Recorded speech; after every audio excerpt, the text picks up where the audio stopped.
गुलाब पगारे साहब, निखिल पवार साहब, शरद भाऊ और ऐसे तमाम ही पक्ष और संगठन के माध्यम से जो आज के इस आंदोलन को पाठिंबा दिया, मैं उनका आभार व्यक्त करता हूँ, शुक्रिया अदा करता हूँ। और मीडिया के तमाम ही साथियों का भी शुक्रिया अदा करता हूँ कि आप लोगों ने पत्रकार परिषद को अटेंड किया। पत्रकार परिषद के अंदर हमने पूरे सबूत रखे, सिर्फ वो प्रेस लेकर हम घर चले गए ऐसा नहीं। आप लोगों के सामने प्रांत अधिकारी को, जो निवडणूक निर्णय अधिकारी है, जो election officer Malegaon central assembly हल्के के हैं, उनके पास 42,000 वोट सबूत के तौर पर आप लोगों के सामने दिया गया है, मेमोरेंडम दिया गया है। और मैंने उनसे कहा कि आप हमको आज का या कल का समय दें, हम आकर आपको और डिटेल समझा सकते कि सबूत में कहां कहां से चोरी हुई। ये देश के अंदर जो वोट चोरी शुरू हुई है, ये बहुत ही खतरनाक है इस देश के लिए, इस देश के संविधान के लिए, इस देश के हिंदू मुस्लिम भाईचारा के लिए। क्योंकि जो लोग आज सत्ता पर बैठे हैं, जो लोग देश का नेतृत्व कर रहे हैं, उनका एक उद्देश्य होता है कि समाज को लड़ाओ और राज करो। अब उन्होंने नया आइटम शुरू किया है, वोट चोरी करके सत्ता पे बैठो। और मैंने इससे प्रेस में भी कहा, अभी दोबारा बोल रहा हूं कि मालेगांव सेंट्रल असेंबली के अंदर 42,000 सबूत वोट जो चोरी हुई हमने दिया है।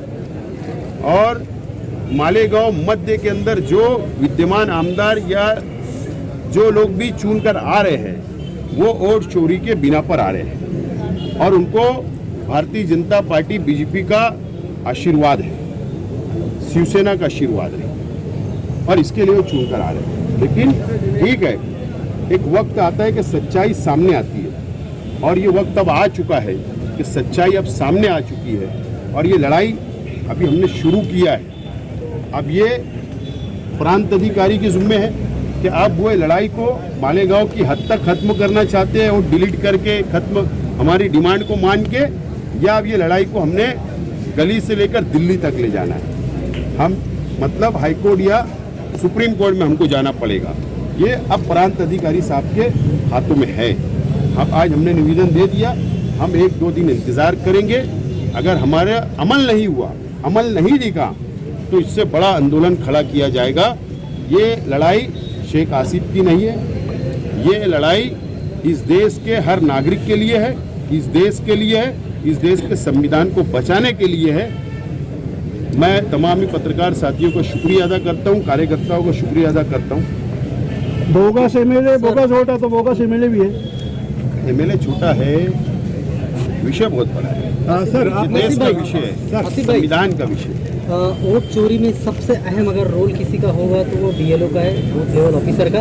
तो इस पर सख्त कार्रवाई होना चाहिए, तो ही इसका कुछ नतीजा मिल सकता है। तो इस पर काम करेंगे क्या आप? मेरा यही मानना है कि वोट चोरी का रास्ता ही बीएलओ खोलते हैं। वोट चोरी का दरवाजे का ताले की चाबी बीएलओ के पास होती है। जनता तो ऑनलाइन सबमिट करती है, ऑनलाइन वोट बढ़ाती है, लेकिन उसको जाकर स्पॉट पर घर जाकर वेरिफिकेशन करना, उसको आइडेंटिफाई करना कि ये वोट सही है या गलत है, ये बीएलओ तय करते हैं। जब तक वो तय नहीं करते, वोट बढ़ती नहीं। तो रास्ता चोरी का बीएलओ ने दिया है और एक लीडर के आशीर्वाद से दिया गया है।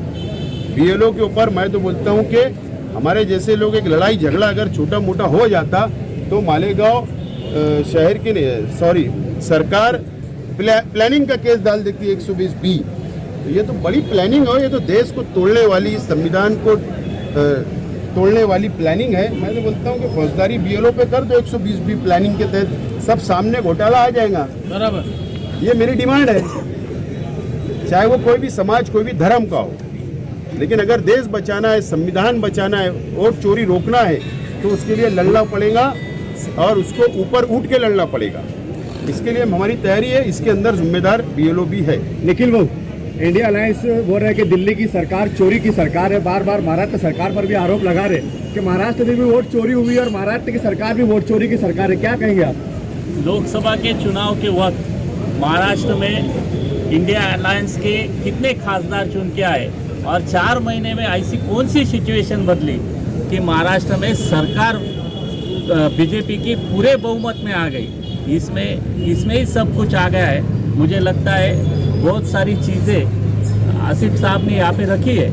मालेगांव मध्य, साथ ही मालेगांव बाह्य, साथ ही महाराष्ट्र के सभी असेंबली कॉन्स्टिट्यूंसी में विधानसभा मतदार संघ में इसी प्रकार से जांच होगी तो बहुत बड़ा घोटाला महाराष्ट्र में से बाहर निकलेगा, ऐसा हमारा मानना है।